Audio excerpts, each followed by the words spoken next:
The divorce documents felt unsteady in my grasp as I looked at my wife's face. My hand wasn't shaking from sorrow or loss, but from the sheer force of will it took to keep from smiling. "So, you're just going to go?" Ashley inquired, her eyebrows arching with false sympathy, as her fingers laced together with Rob's, her new boyfriend. He was seated next to her on my custom-made sofa, the very one I had saved up for half a year to purchase. "I am taking all of my personal belongings when I leave," I stated calmly, setting the documents down on the coffee table that separated us, just so there is no confusion. Rob's gaze drifted around our living room, pausing on the bespoke lighting systems, the thoughtfully placed furniture, and the individually chosen decorative items that had turned this old house into a scene from an Architecture Digest. "This home is flawless," he breathed out, stroking the velvet arm of the sofa. "It's the kind of place I've always dreamed of." "Take your old clothes and things like that," Ashley dismissed. "To be honest, they're just a reminder of the awful time we spent together." I gave a slow nod, not seeing any need to correct her misunderstanding. "I will have a moving crew here in the morning. Just keep in mind, you consented to no division of our assets. My name is Mason. I am 29 years old and work as an interior designer. This is the tale of how I cleared out more than just our home. 3 years prior, I married Ashley, under the impression that we were genuine partners. She was 34, a construction manager who had inherited her grandparents' house not long before we met. The structure was solid, but it hadn't seen an update since the 1980s, all beige paint and worn laminate flooring. Ashley had filled it with hand-me-downs and cheap basics from discount retailers. When we got married, I saw its hidden promise. Using my design background and personal savings, I converted that outmoded building into something remarkable. Each item was chosen with intention, mid-century modern pieces that honored the house's architecture, dramatic light fixtures that pulled the gaze upward, and tailored window shades that beautifully framed the outdoor scenery. I kept records of every single purchase, a habit from my profession but also because I had quickly realized that Ashley was irresponsible with finances. That irresponsibility bled into our marriage. Small neglects piled up, dishes left unwashed despite our agreement to split chores, critiques of dinners I made after long 10-hour workdays, and sarcastic remarks about my fixation on aesthetics. Yet, I continued to make an effort, thinking that marriage was about compromise. The one thing I could not compromise on was finding her messages to Rob 6 months ago.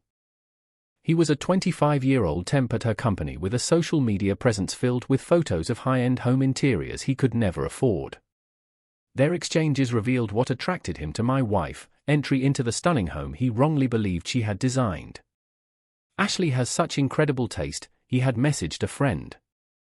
"Her husband is just always at work and doesn't value what she has created." I took screenshots of it all, the texts, the dinner reservations, the hotel bills, not for a fight, but for my own validation.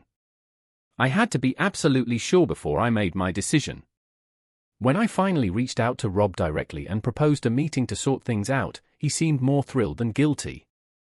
He showed up at our home in an outfit that likely cost more than his weekly salary, obviously bought for this moment.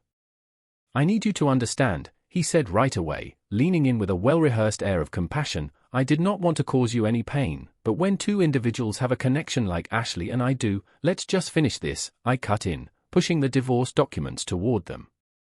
"Ashley and I had an agreement before we were married, no property division if we divorced." Rob's face brightened. He squeezed Ashley's hand. "See, I knew he would be sensible." Ashley nodded, the tension visibly leaving her shoulders.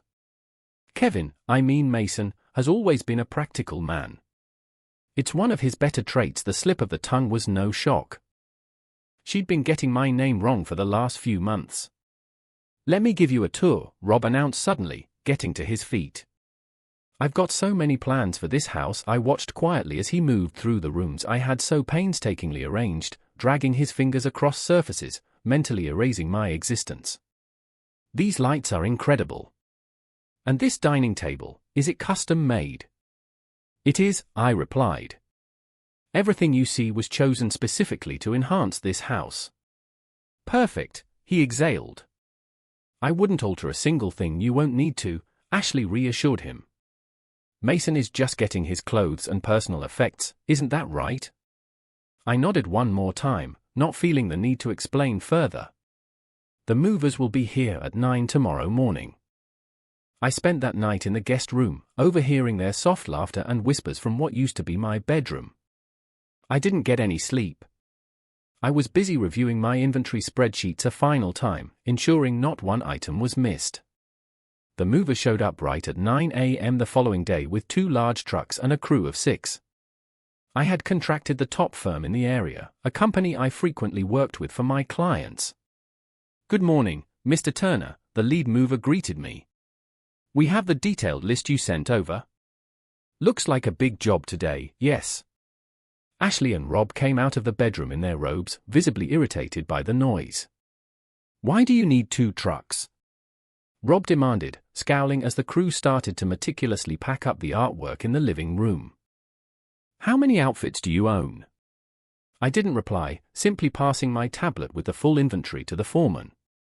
The team was efficient, wrapping every furniture item in thick blankets, carefully unhooking light fixtures, and even taking down the custom-made window shades. It took about 20 minutes for Ashley to comprehend what was unfolding. "What on earth?" she yelled, storming toward the workers who were disassembling the sectional sofa. "Stop! That's my couch." I handed her a folder. "These are the receipts. Every piece of furniture, every appliance, every light fixture, and every decorative object was bought by me, with my own money." After our wedding, the color fled from her face as she thumbed through the documents. "You can't do this." "We've been using this stuff for years. Usage is not the same as ownership," I stated, and we both agreed. "No division of property. You're taking all of it." Rob's voice escalated into a near shriek. "Not the house itself," I clarified. "That is Ashley's. Just everything inside of it." By midday, the living room was bare except for the built-in bookcases. By 2 o'clock, the kitchen held only its original cabinets and counters. By 4, even the curtain rods were gone. Ashley switched between begging and issuing threats. "You are going to regret this," she hissed as the crew carefully packed the surround sound system. "I will sue you." "On what legal basis?" I asked calmly. "We have a written agreement. You keep what belongs to you, and I keep what belongs to me." As the crew started to fill the last truck, a smaller van appeared. 2 men in work uniforms walked to the house. "Mr. Turner?" "We're here for the wallpaper removal." Rob, who had been sitting on the floor in silence since the dining chairs were removed, looked up, aghast. "The wallpaper is custom printed," I explained. "It was designed for this house specifically. It cost almost $8,000 and belongs to my company." "You can't take the walls!" Ashley screamed. "Not the walls," I corrected her. "Just what is on them. As you said, I'm taking all of my personal belongings." I left them there, standing in a barren house with naked walls and exposed electrical boxes where my designer sconces once hung. The house now appeared even more dated than before I had remodeled it, every imperfection laid bare without my strategically placed furnishings to hide them. 2 weeks later, Ashley called. The self-assurance that had once drawn me to her was gone from her voice. "Mason, please," she started. "Rob left. He said he couldn't live like this. We need your help." I questioned. "I meant I need your help." I was mistaken about everything. Mistaken about what, exactly? I asked, although I knew precisely what she was referring to. She sighed heavily. "About us, about Rob, about this house. I didn't appreciate how much effort you invested to make it so beautiful. Rob just kept complaining. The second-hand furniture I got looks awful. He said this wasn't the life he signed up for." "That sounds like a tough situation," I replied, feeling absolutely nothing. Would you think about coming back? Or at least help me make the house livable again?" I considered the furniture, now perfectly placed in my new apartment.